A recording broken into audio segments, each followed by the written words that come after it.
The Duke, the Honourable Alistair Blackwood, did not attend the engagement ball for his younger brother, Lord Thomas. He had no need to. He already knew the bride they had chosen, Lady Catherine, the eldest daughter of the impoverished Earl of Whitmore. It was a practical match, a merging of two families drowning in solvent debts. The kingdom expected it. His father, the Duke, expected it. And Alistair, who had learned at the age of 7 to bury every emotion beneath a perfect facade, had expected it. What he had not expected was the woman who stood behind the Earl as the announcement was made. She was not Catherine. She was smaller, paler, her hands folded in the ivory silk of a dress that had clearly been altered 3 times to fit. Her gaze was fixed on the floor. The Earl was stammering. Something had gone wrong. "My lords, my ladies, a slight alteration in plans," the Earl said, his voice thin as winter paper. "My daughter Catherine has taken ill with a fever. She cannot travel, but her companion, Miss Eleanor Grey, has agreed to stand in for the betrothal ceremony until Catherine recovers. It is only a temporary arrangement." Alistair heard the words, but did not process them. One woman had been swapped for another. No one had consulted him. No one had informed him that the bride he would stand beside tonight was not the bride he had agreed to marry. He did not recognize his own anger. It was cold, contained, seated at a marble table in the center of his chest. He rose. "You must excuse me," he said, his voice flat. He crossed the ballroom without looking at her. The whispers began before he reached the door. "The Duke has rejected her, right in front of everyone. What kind of woman is this Eleanor Grey to be so dismissed without a word?" The words burned the air behind him, like a trail of spilled oil. He did not know as he walked out that Eleanor Grey was not a servant, not a companion, not a woman who had agreed to anything. She was the daughter of a disgraced marquis, raised in a convent after her father died in a debtor's prison. She had been taken in by the Whitmore family as a charity case, given a room in the attic, fed scraps, dressed in cast-offs, and told every day that she was lucky to have a roof at all. Catherine had not taken ill. Catherine had refused. Eleanor had been ordered to replace her. It was not an arrangement, it was an erasure. And yet, as the doors closed behind the Duke, Eleanor Grey lifted her chin.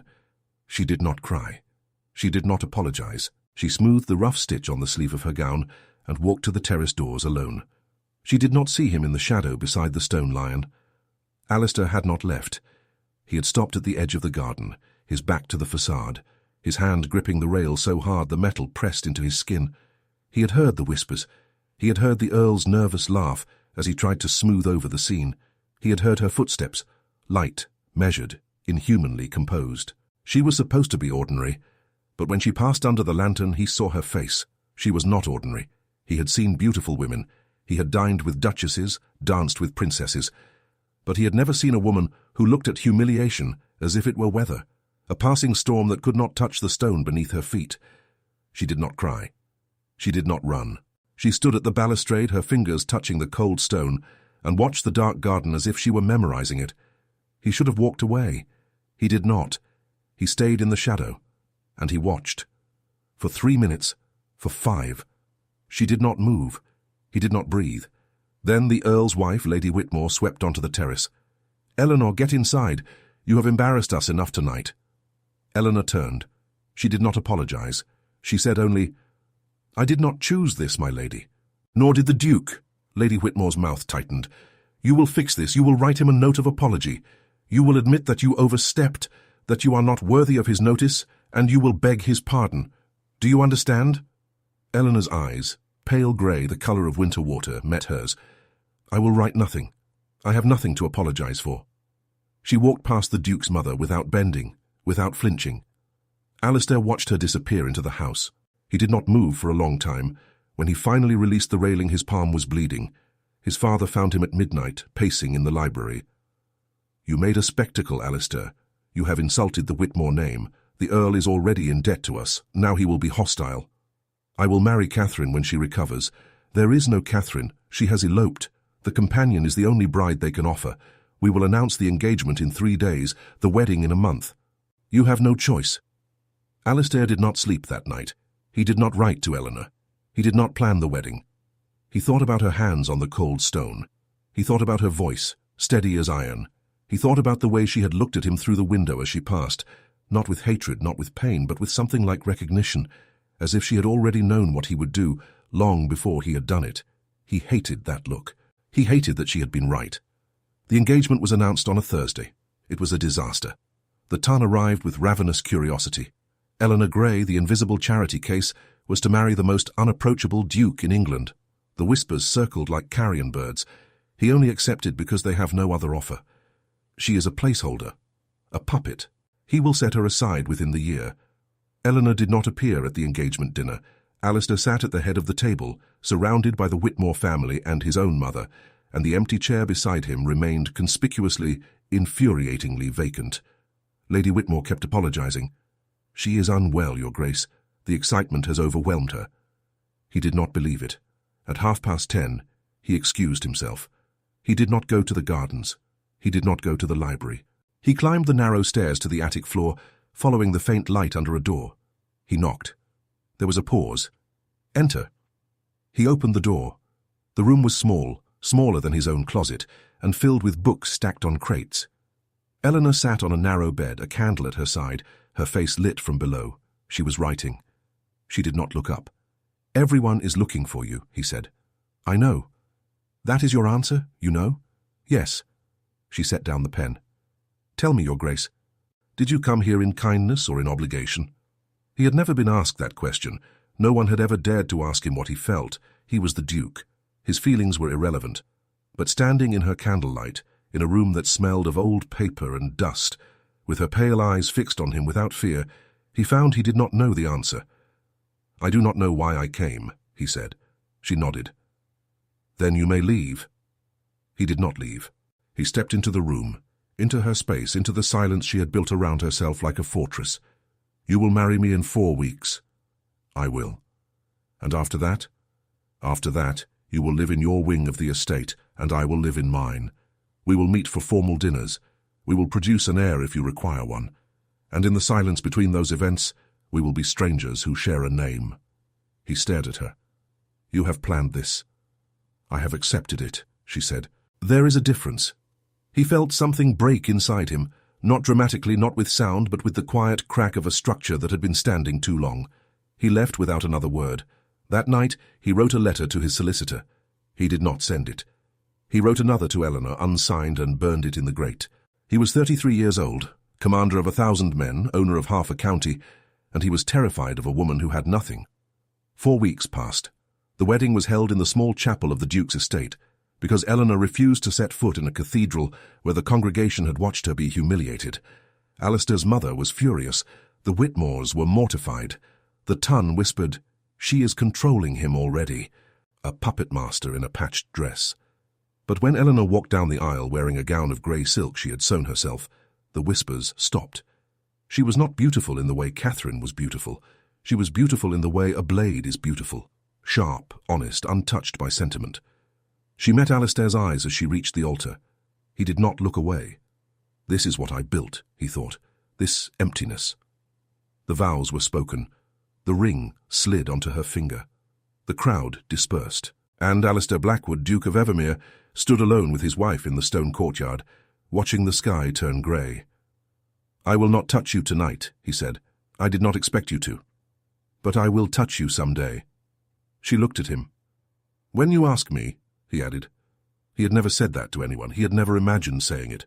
But as her eyes widened slightly, the first crack in her perfect composure, he understood that he had just drawn a line between the man he had been and the man he was becoming. Her voice was quiet. "I did not think you would offer." "Neither did I." She smiled then. It was not a happy smile. It was the smile of someone who had been given a gift so unexpected they did not know what to do with it. She turned away toward the house and walked inside. The weeks that followed were a careful, silent negotiation. They ate dinner together, not because they had to, but because Eleanor insisted on it. "If we are strangers now, we will be strangers forever," she said. He did not disagree. He came to the table every evening. He learned to read the small changes in her face, the tightening of her jaw when she was angry, the almost invisible softening when she saw something lovely. But he did not touch her. He did not kiss her. He did not even hold her hand. And then, on a Thursday, 10 weeks after the wedding, the Earl of Whitmore arrived without invitation. He was red-faced, trembling, carrying papers. He demanded to see Eleanor alone. Alistair refused. The Earl shouted. Eleanor stood perfectly still. He rose. He placed his body between the Earl and his wife. That single movement said more than any declaration. The Duke was no longer standing by. Subscribe to see if this protection becomes the first thread of something deeper, or if the Earl's poison forces them apart. And tell me in the comments, what do you think Eleanor is feeling in that frozen silence? Relief, fear, or the first flicker of hope? You are not his wife, the Earl spat at her. You have not even consummated the marriage. I have witnesses. I have a servant who watches your door every night. If the Duke sets you aside, as he will when he discovers you are barren and worthless, you will return to my house, and you will pay for the shame you have brought on us. Alistair rose. He did not speak. He placed his body between the Earl and his wife. Get out, he said. You cannot silence the truth, your grace. She is my wife. And you are in my home. And if you speak another word to her, I will destroy the Whitmore name so completely that your ancestors will feel the shame in their graves. Now, get out. The Earl left. Alistair did not turn around. He stood with his hands flat on the table, his breath heavy. Behind him, Eleanor did not move. He was right, she said. It has been 10 weeks. The household knows. The ton will know soon. He turned. And if they do? You have a reputation. You are the most respected man in the kingdom. You cannot afford a wife who cannot what? She looked at the floor. I do not want you to touch me because you have to. I do not want to be another obligation, another duty. I have spent my entire life being tolerated. I refuse to be tolerated in my own marriage. Something in his chest cracked open, not the careful, contained crack of that first night. A full rupture. Eleanor, he said, his voice barely a whisper, I have not touched you because I am afraid I will break you. I have not kissed you because I am afraid I will not stop. And I have not told you this because I have spent 33 years pretending I have no heart. But I have one. And it is yours. It has been yours since the night you stood on that terrace and did not flinch. She looked up. Her eyes filled. Her hands shook. Say it again, she said. It is yours. Every cold, broken piece. Yours. She crossed the room. She took his hand. She pressed it to her cheek, and for the first time Alistair Blackwood wept. They found each other that night, not in the way that Ton speculated, but in the way of two people who have been standing in the same dark room, afraid to reach out, until finally one of them does. He kissed her forehead first, then her hands, then her lips, softly, as if she were made of glass. She laughed. It was a broken, beautiful sound. I thought you would never. I know, he said. I was a coward. You were careful. I was terrified. She pulled him closer. So was I. The next morning, the Duke did something he had never done. He cancelled his appointments. He cleared every obligation. He spent the entire day with his wife, walking the grounds, reading to her in the garden, watching her laugh as the sun set over the lake. He learned that she loved the smell of rain on stone, that she could quote poetry by heart, but had never owned a single book. That she had taught herself French by listening at doors and reading discarded newspapers. He fell in love with her slowly, deliberately, and then all at once. On the 3rd week of this new rhythm, she came to him with a pale face. Alistair, she said, her voice barely steady, I need to tell you something. He took her hands. Tell me. I am with child. The world stopped. He had not expected this. He had not planned this. He had not even allowed himself to hope that she would want children with him. Are you certain? She nodded. The physician confirmed it this morning. He knelt. Not dramatically, not in courtly form. He knelt on the stone floor of the drawing room, his hands wrapped around hers, his forehead pressed to her knuckles. I will never let anyone hurt you again, he said. Not the Earl, not the Ton, not even myself. She sank down to meet him, her forehead against his. I know. But the peace did not last. 4 months into her pregnancy, the Duke's mother arrived at the estate with a carriage full of trunks, a letter from the Prince Regent, and a demand. The Whitmore Earl has written to the Crown. He claims the marriage was never consummated until after the pregnancy began.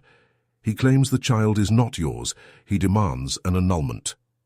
Eleanor stood by the window. Alistair did not move. She will not be examined, he said.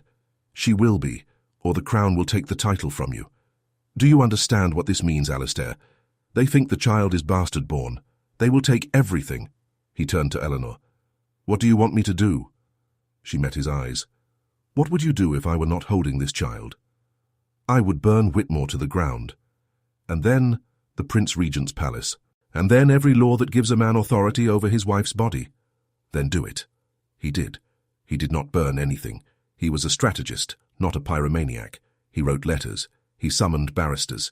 He uncovered the Earl's debts, his gambling losses, the fact that he had sold Catherine to a trader for foreign land that did not exist. He had every piece of evidence bound in leather, delivered to the Prince Regent's chambers before breakfast. Within a month, the Earl of Whitmore was arrested for fraud. The annulment petition was dismissed, the Duke's title was secure, and Eleanor gave birth to a daughter, Violet, with grey eyes and a voice that filled the nursery. Alistair held his daughter for the first time and looked at Eleanor across the room. She has your strength. She has your stubbornness. That is a calamity. Violet screamed and he smiled. The servants would later tell each other that they had never seen the Duke smile. Not once. Not until that day. The weeks stretched into months, the months into a year. Violet learned to walk, to talk, to run through the halls with her tiny feet slapping the marble. Eleanor learned to trust Joy, to let him love her in the morning light, to stop waiting for the other shoe to drop. But it dropped. A letter arrived on a Tuesday, sealed with black wax. The Duke's mother, who had not spoken to them since the scandal, wrote one line. The Whitmore Earl has escaped. He has vowed revenge. Protect your family. Alistair read the letter 3 times. Then he ordered the estate locked. Every gate, every door, every window. He hired guards. He did not tell Eleanor why. He told himself it was precaution. He told himself the Earl was old, broken, powerless. He was wrong. 3 nights later, Eleanor's scream split the silence. Alistair ran up the stairs, his heart a dead weight. The nursery door was open. The nurse was unconscious on the floor. The window was shattered, and Eleanor was standing in the corner, Violet pressed to her chest, a shard of glass in her hand. He tried to take her, she said. I stopped him. Where is he? He ran. Out the window across the roof. I could not follow because I had Violet. Alistair dropped to his knees. He touched his daughter's face. He touched his wife's trembling hands. You saved her, he said. I did. You saved both of us. Eleanor's eyes met his, and for the first time in months she cried. Not from fear, not from pain, but from the force of what she had become. She was no longer the woman who stood on the terrace without flinching. She was no longer the woman who accepted humiliation as weather. She was a mother. She was a wife. She was a woman who had looked evil in the face and refused to yield. The Earl was captured 2 days later, hiding in a shepherd's hut, delirious and half-frozen. He was sent to a prison in the north, where he stayed until his death 18 months later. The danger was over. But something had shifted in the Duke. He had seen his world almost collapse. He had seen his wife fight with a piece of broken glass. He had seen his daughter, barely a year old, look up at him with Eleanor's eyes and trust that he would make it right. He could not sleep. He could not eat. He walked the halls at night, staring at the nursery door, imagining what might have been. Eleanor found him at 3 in the morning, 5 nights after the attack. You are wearing yourself to nothing, she said. I cannot stop seeing it. Then do not look alone. She sat beside him on the cold floor. She put her head on his shoulder, and together in the dark hallway they waited for the sun. That moment, that single exhausted moment, was when Alistair Blackwood, the cold Duke of Evermere, understood what love truly was. It was not passion, it was not devotion. It was the willingness to sit in the dark with someone else without fixing anything, without saying a word, and stay. The next morning he made a decision. He announced to the household that he would not be attending the season's balls, the royal ceremonies, the hunting parties, the legislative sessions. For the first time in his adult life, he chose his family over his duty. The Tun was scandalized. His mother wrote accusing letters. The Prince Regent sent a personal summons. Alistair burned every single one. He spent that summer in the lake with his daughter. He taught Eleanor how to fish, which she hated, but she let him pretend she loved it. He read her poetry in the garden. They danced in the moonlight with no music, and they held each other in silence as the stars turned overhead. On Violet's 2nd birthday, Eleanor woke to find a folded letter on her pillow. She opened it. It was not a letter. It was a single page covered in the Duke's handwriting. When I was 7 years old, my father told me that love was weakness. I believed him. He was the only authority I had. It took me 33 years to realize that authority is not truth. On the night you stood on my father's terrace, I watched you try to disappear, and I watched you fail. You refused to vanish. You refused to break. And I realized, standing in the shadows, that I had seen the strongest woman in the world, and I had just let her go. I will never let you go again. Not in public, not in private, not in the kingdom's eyes, not in death. I will find you in every lifetime. I will wait for you in every silent garden. I will love you with every cold, broken piece of me, until every single one is warm. Happy birthday, my love. Stay forever. Eleanor folded the letter. She pressed it to her heart, and she went downstairs, where her husband was feeding their daughter cherries, his sleeves rolled up, his hair falling across his forehead. "Did you read it?" he asked. "Thrice, and I will read it again tonight." "And?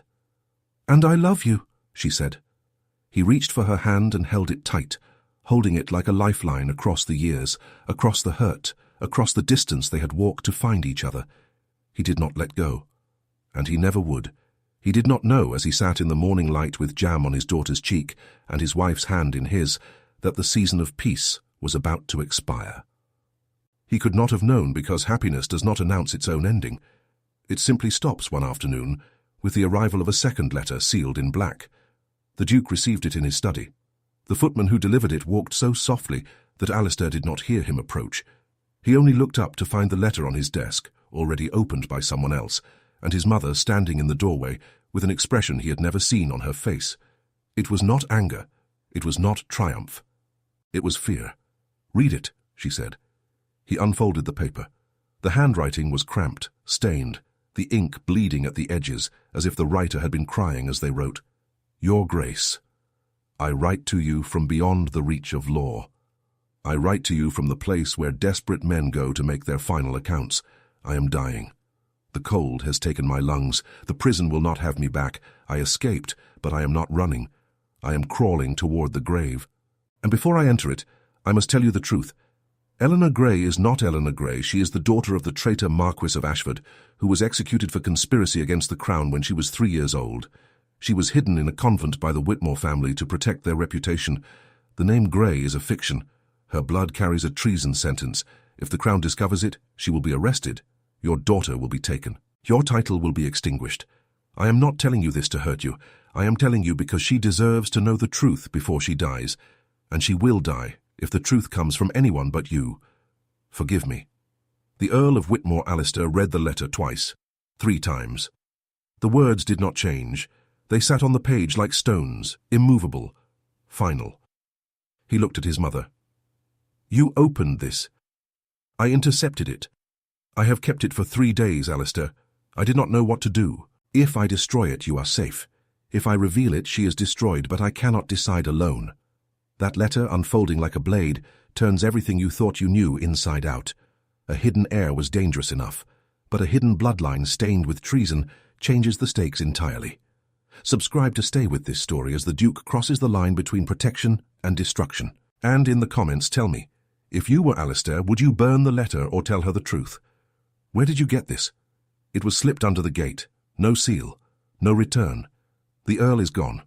The servants found him dead in a ditch 2 days ago." Alistair folded the letter. He tucked it into his coat near his heart. He walked past his mother without a word, up the stairs, through the hall, to the nursery. Eleanor was sitting on the floor, building a tower of wooden blocks with Violet. His daughter was laughing, clapping, toppling the tower with a shriek of joy.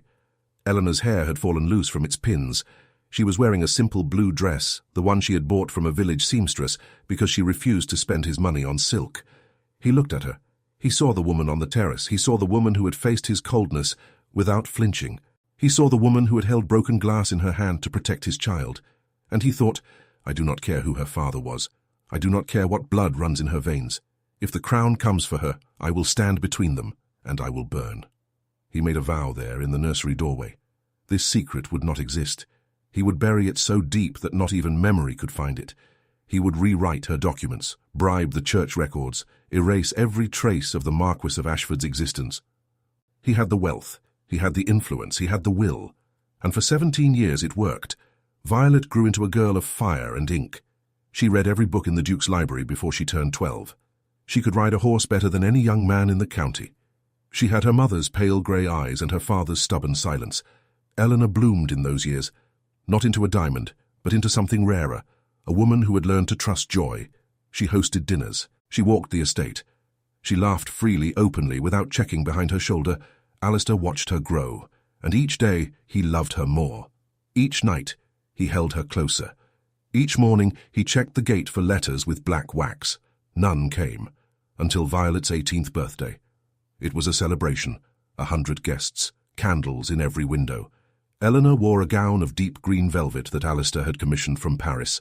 Violet wore white, her hair pinned with pearls, her face radiant. At 9 o'clock, a man in plain clothes arrived at the gate. He requested a private audience with the Duke. He gave the footman a letter bearing the royal crest. Alistair felt the earth tilt beneath him. He excused himself from the ballroom. He met the man in the library. The man was not a servant. He was a barrister of the Crown, sent by the King himself.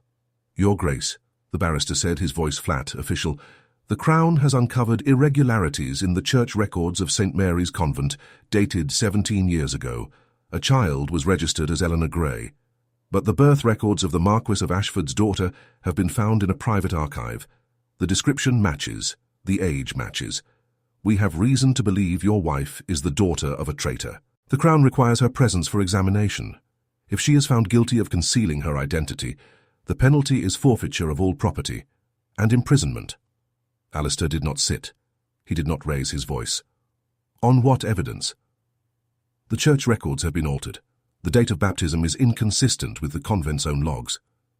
"Who altered them?" "We do not know." "I do." The barrister's eyes narrowed. "You are confessing to tampering with Crown records, Your Grace. I am telling you that I will not allow my wife to be taken from her daughter's birthday. You will leave this house. You will return tomorrow at noon, and I will have my answer ready." The barrister hesitated, but the Duke of Evermere was still the most powerful man in the county, and his voice still carried the authority of a commander. The barrister left. Alistair stood alone in the library. He looked at the fire. He thought of Eleanor's face when she had read his letter years ago. He thought of the piece of broken glass. He thought of her hand in his, holding tight, never letting go. He walked back to the ballroom. He found Eleanor dancing with Violet. He tapped Violet's shoulder. "May I steal your mother?" Violet curtsied, laughing. "She is yours, father. She always has been." Alistair took Eleanor's hand. He led her to the open terrace doors, where the night air was cold and sharp. The music drifted behind them, muffled, warm. "What is it?" she asked. He looked at her, the moonlight on her hair, the silver at her temples, earned by years of hidden fear, the eyes that never flinched. "The Crown has found the records," he said. She did not gasp. She did not cry. She looked at him and she nodded. "I always knew this day would come." "You knew?" "I knew who my father was. I knew the convent's records were forged. I knew that one day someone would find the truth. I hoped it would not be on Violet's birthday." He took her hands. "I altered the church records. I am the one who lied to the Crown. If anyone is imprisoned, it should be me." She shook her head. "You did it to protect us, and you did it for love. It does not matter why. I committed a crime, and now I will pay for it." She stepped closer. "What are you going to do?" He looked at her. The terrace, the stone lion in the shadow, the garden where she had first stood, defiant and alone. "I am going to tell the truth." He walked back into the ballroom. He raised his hand. The music stopped. The guests turned. "Ladies and gentlemen," he said, his voice steady, clear, not a tremor in it, "I thank you for celebrating my daughter's 18th birthday, but I must ask you to leave. There is a matter of the Crown that requires my full attention. The celebration is over." The guests murmured. They filed out, confused, whispering. Violet looked at her mother. Eleanor nodded. When the ballroom was empty, Alistair turned to his family. "The barrister will return at noon tomorrow. I will tell him the truth. I altered the records. I concealed Eleanor's identity. I am the only guilty party." Eleanor's voice was a whisper. "And what will they do to you?" "I do not know. But I know they will not touch you. And they will not touch Violet." Violet stepped forward. She was 18 years old. She had her mother's strength. "I will testify. I will tell them you did it to protect us. I will tell them my mother is innocent." Alistair looked at his daughter. She was no longer a child. She was a woman. She was his blood. "You are your mother's daughter," he said. "You do not flinch." Violet smiled. "I learned from the best." He held out his arms. Eleanor stepped into them. Violet joined them, and the three of them stood together in the empty ballroom under the chandeliers that had been lit for a celebration that would never come. The night passed without sleep. At dawn, Alistair wrote a letter. Not to the Crown, not to the barrister. He wrote it to Violet. "My dearest daughter, if you are reading this, I am gone. I have been taken to London to face the Crown. I do not know if I will return, but I need you to know this. You were never a mistake. You were never a burden. You were the best thing I ever did, the only thing I ever did right. Take care of your mother. She has spent her whole life being brave. Now it is your turn. I love you. I love her. I have loved you both since the first moment I saw the two of you standing in the same room, breathing the same air. If I return, I will hold you again. If I do not, I will wait for you in the garden, where I first saw your mother. I will be there in the shadow of the stone lion watching the sun rise. Forever your father." He folded the letter. He placed it in Violet's room, on her pillow. At exactly noon, the barrister arrived. Alistair met him at the gate. Eleanor stood on the steps. Violet stood behind her. "I am ready," the Duke said. The barrister nodded. "You will accompany me to London." "I understand." Eleanor walked down the steps. She did not run. She walked measured, calm, her hand reaching for his. "I will come with you," she said. "No." "Alistair." "No. If you come with me, they will take both of us, and Violet will be alone. You stay. You protect her. That is your duty now." She looked at him. Her jaw tightened. Her eyes held everything: fear, love, defiance, grief. "I will wait for you," she said. "I know." He kissed her. It was not a long kiss. It was not a desperate kiss. It was the kiss of a man who was certain, who had no regrets, who would do everything again exactly the same way. He climbed into the carriage. The door closed. The barrister sat across from him. As the carriage rolled away, Alistair looked out the window. Eleanor stood on the steps. Violet stood beside her. They did not wave. They did not move. They watched, and in their eyes he saw the same look she had given him that first night on the terrace.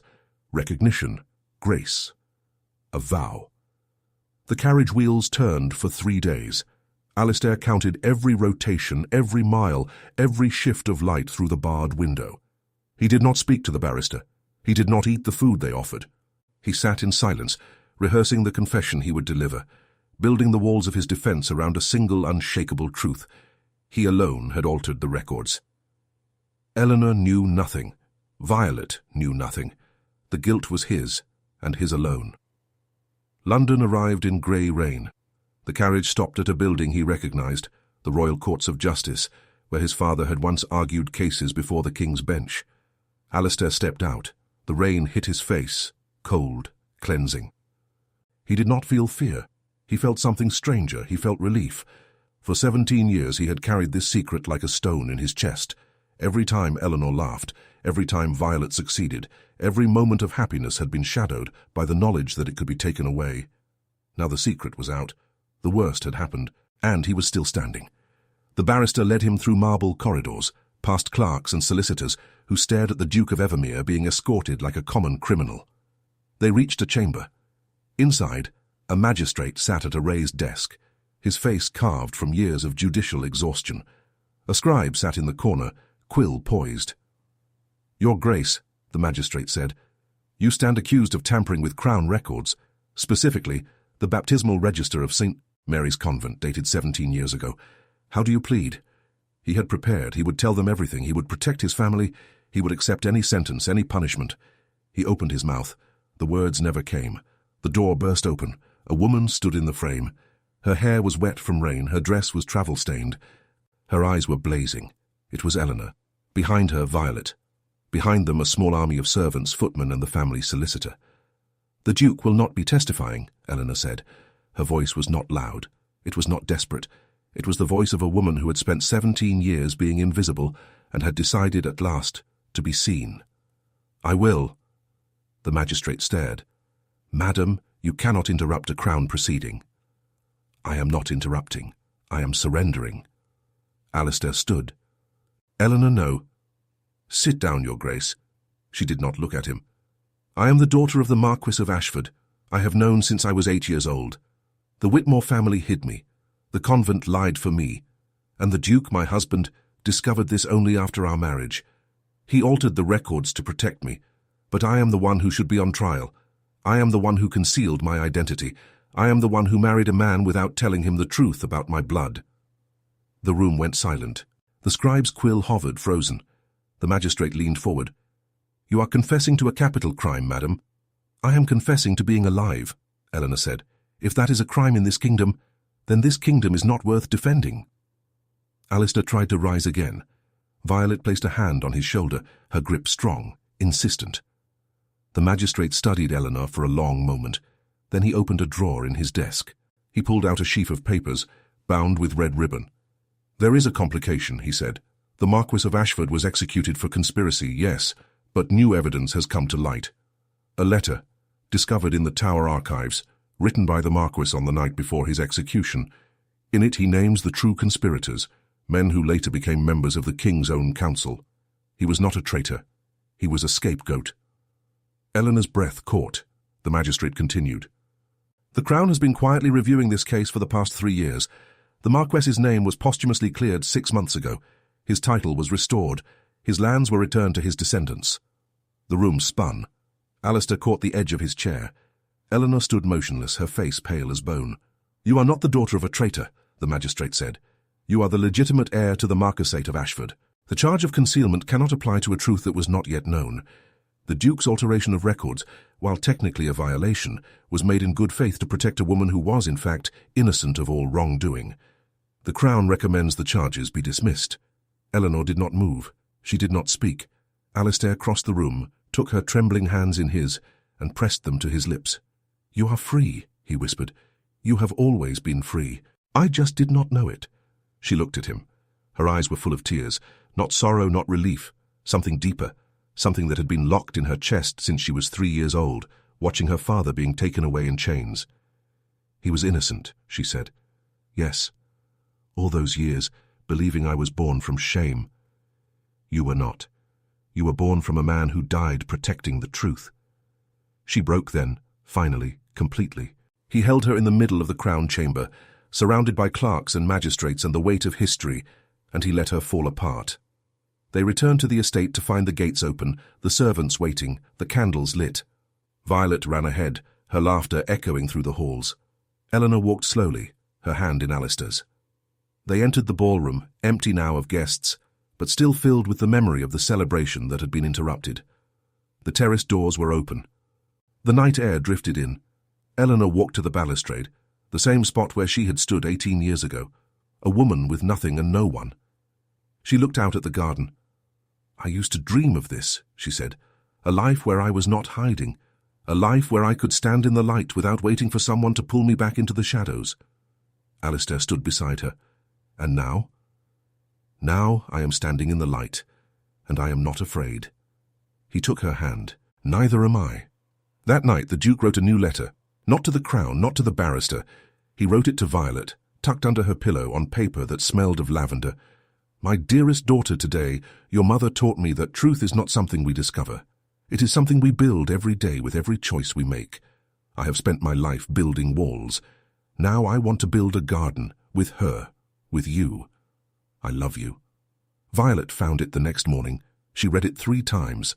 Then she folded it carefully and placed it in the box where she kept her most precious things: a pressed flower from her mother's wedding bouquet, a lock of her own hair from when she was a baby, a piece of broken glass from the nursery window.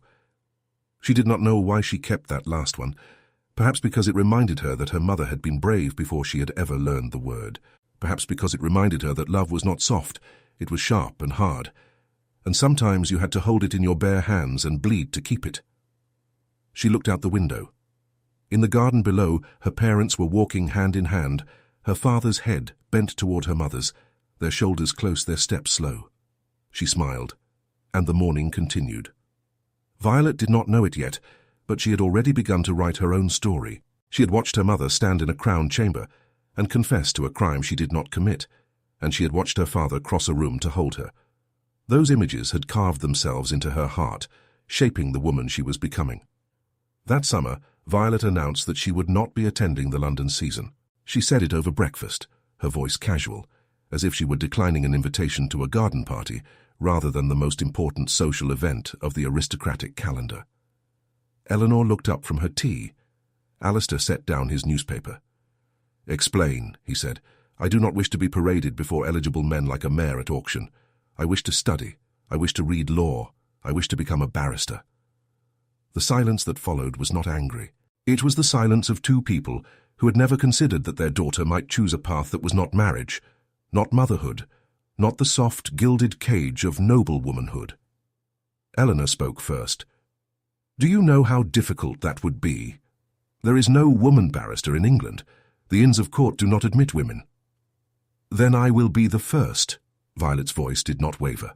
She had learned from watching both of them, from her mother's stillness under pressure, from her father's willingness to burn everything for what he loved.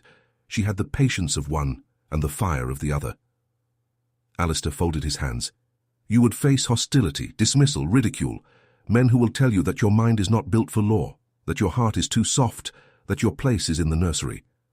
I have faced hostility before, father. I have faced a man who broke through my nursery window with a blade. I have faced the Crown's barristers in their own chamber. I am not afraid of men who underestimate me."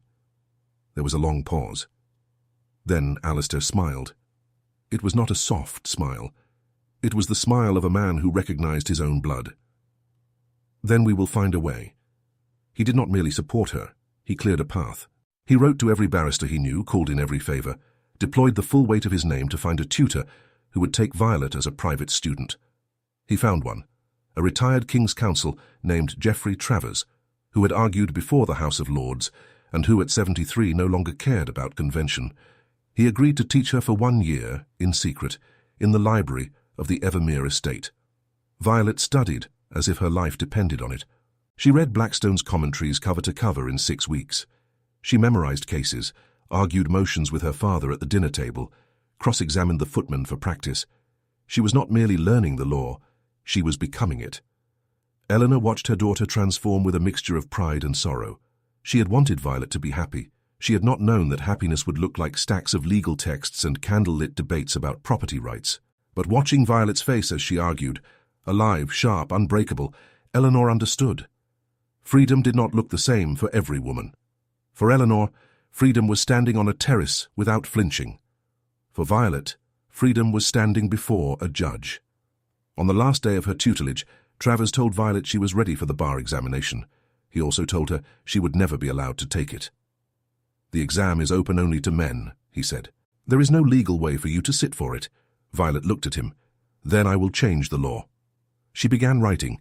She drafted a petition to the House of Commons, arguing that the exclusion of women from the bar violated the principles of natural justice. She cited Roman law, common law, the Magna Carta. She spent 3 months on it, revising every paragraph, sharpening every argument. She delivered it herself, dressed in her mother's grey travelling cloak, standing in the rain outside the Houses of Parliament. She handed it to a clerk who laughed at her. She did not flinch. She waited. 3 weeks later, a letter arrived. It was not from Parliament.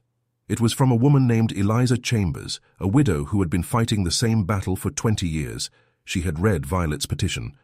She had shared it with a network of women across the country. Writers, teachers, activists, nobles who had grown tired of being invisible. "You are not alone," Eliza wrote. "There are hundreds of us, thousands. We have been waiting for someone with your name, your voice, your youth. We can use it. Will you join us?" Violet read the letter aloud at dinner that night. Eleanor listened in silence. Alistair set down his fork. "If you do this," he said, "you will be attacked in the papers. You will be mocked in Parliament. You will be refused entry to every drawing room in England. I know. And you still want to do it. More than anything." Eleanor reached across the table and took her daughter's hand. "Then do it, and we will stand beside you." The following year, Violet Blackwood became the public face of the movement to admit women to the legal profession. She gave speeches, she wrote articles, she debated MPs in their own chambers, using the law they had created against them. She was called unnatural, unladylike, a disgrace to her family name. The Duke of Evermere did not defend her publicly. He did not need to. He simply appeared at every public event she held, stood in the back of the room and watched. His presence was a statement louder than any speech. "This woman is mine. Touch her, and you answer to me." The movement grew. Other noble families joined. The press slowly shifted from ridicule to reluctant respect. And finally, after 3 years of campaigning, a private member's bill was introduced to the House of Commons. It did not pass. It did not even come close, but it was introduced. Violet stood in the gallery of the House of Commons as the bill was read and defeated. She watched the men who had voted against it, their faces smug, their hands folded. She did not cry. She did not shout. She turned to the woman beside her, Eliza Chambers, silver-haired, exhausted, and said, "Next session we will be ready." She kept her word.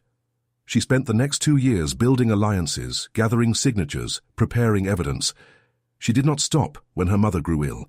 She did not stop when her father's eyes began to fail, when he could no longer read the newspapers without a magnifying glass. She kept going, because she had learned, from both of them, that love was not a feeling. It was a decision, and she had decided that justice was a form of love, the hardest kind, the one that required patience, strategy, and the willingness to lose 100 battles to win the war. The second bill was introduced in the spring of her 23rd year. It passed the House of Commons by a margin of 12 votes. It passed the House of Lords by 7. Eleanor Blackwood watched the news arrive by telegram, sitting in the garden where she had once stood alone. She was older now. Her hands trembled. Her hair was white. But her eyes, pale grey, the colour of winter water, had not changed. She read the telegram twice. Then she folded it and placed it in her pocket. That evening, the three of them sat together on the terrace. Violet was triumphant, exhausted, radiant. Alistair held Eleanor's hand on one side, Violet's on the other. The sun set over the lake, painting the water in shades of gold and rose. "You did it," Eleanor said. "We did it," Violet corrected. "You taught me how to stand. Father taught me how to fight." Alistair did not speak. He did not need to. His hand, tightening around theirs, said everything. There is a particular quality of light on certain evenings, in certain places, when the world seems to pause, knowing it will never be this perfect again. That evening on the terrace of the Evermere estate was such a moment. Eleanor closed her eyes. She felt the warm stone beneath her, the weight of the years, the shape of the life she had built from nothing. She thought of the convent girl who had been told she was lucky to have a roof. She thought of the woman who had stood in the rain at a crown chamber and refused to hide any more. She thought of the mother who had raised a daughter who changed the law. She opened her eyes. "I am ready to rest," she said. Alistair looked at her. He had known this moment was coming. He had seen the tiredness in her bones, the quiet way she had been letting go of things one by one, as if she were packing a suitcase for a long journey. "Then rest," he said. She smiled. It was the same smile she had given him on their wedding day. Not happy, not sad, but knowing. That night, she slept deeply, peacefully, for the first time in decades. The next morning, she did not wake. Alistair found her with her hand resting on the pillow beside her, as if she had reached for him in the night. Her face was calm, unafraid. She had gone the way she had lived, without ceremony, without fuss, in the quiet hour before the world demanded anything. He did not weep, not then. He sat beside her, held her hand, and stayed until the servants found them at noon. Violet arrived from London the next day.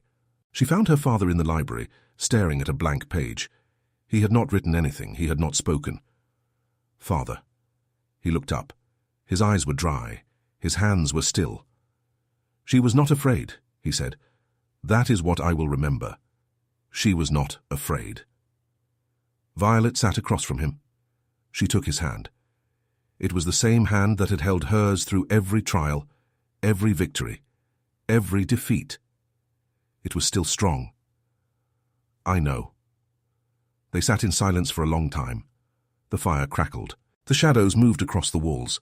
Outside, the garden was grey, waiting for spring. Alistair broke the silence. "She left me a note on her pillow." "What did it say?" He reached into his coat. He unfolded a single sheet of paper, worn at the edges, covered in Eleanor's handwriting, the same handwriting that had written the letter he kept in his breast pocket for 18 years. "My love, I am not gone. I am in the garden, in the morning light, in the laughter of our daughter, in the silence between your breaths. I am in every choice you make, every word you speak, every step you take forward. I loved you from the first moment I saw you, standing in my candlelight, asking me why I did not fall apart. You asked me once if I was afraid. I was, every day, of losing you, of losing Violet, of losing the life we built. But I loved more than I feared. And that is the only secret worth knowing. Live well, love deeply, and when you are ready, find me in the garden. Forever, Eleanor. He folded the letter. He pressed it to his chest, where it joined the first letter she had written, the one he would never read but would always keep. Violet watched him. She saw the tears he had not shed yet, gathering behind his eyes like rain before a storm. She is right, Violet said.